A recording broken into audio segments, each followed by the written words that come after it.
Everyone good morning to all. Last వీడియోలో చెప్పాను కదా wait for the next video అని. నెక్స్ట్ వీడియో అయితే వచ్చేసిందనమాట. ఈరోజు మార్నింగ్ పిల్లలు స్నానం చేసేసి బతుకమ్మను అయితే రెడీ చేసేస్తున్నారు. వాళ్ళని ఇంకా నేను రెడీ చేయలేదు, ఎందుకంటే కిచెన్లో నాకు ఇంకా కుకింగ్ ఫినిష్ అవ్వలేదు. సో అందుకని చెప్పేసి ఇంకా నేను తర్వాత రెడీ చేద్దాంలే అని చెప్పేసి వాళ్ళని ముందు బతుకమ్మను అయితే రెడీ చేసుకోమని చెప్పాను. అలాగే ఇంకా బతుకమ్మను అయితే రెడీ చేసేసుకున్నారు.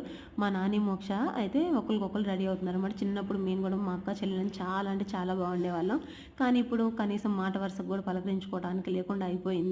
ఆ బాండింగ్ అనేది చిన్నప్పుడే బాగుంటుందేమో, పెద్ద అయినాక ఎవరెవరో మాటలు విని ఏవేవో చేస్తూ ఉంటారు. అలా ఉండకూడదు. మనం మధ్య బంధం ఎలా ఉంది అన్నది ఒకసారి ఆలోచించుకోవాలి. మనం ఏంటన్నది కూడా తెలుసుకోవాలన్నమాట. అలా ఒకలే పాకులాడితే బంధం అనేది నిలబడదు. రెండు వైపులో కూడా ఉండాలి. ఏ బంధమైనా సరే రెండు వైపులా కావాలనుకుంటేనే నిలబడుతుంది. ఒకవైపు మనం ఎంత ప్రేమ చూపించినా కానీ అవతల వైపు లేనప్పుడు అది వృధానే అవుతుందన్నమాట. అలాంటి బంధాల కోసం మనం పాకులాడడం అనవసరం. మా పిల్లలు అయితే రెడీ అయిపోయారు.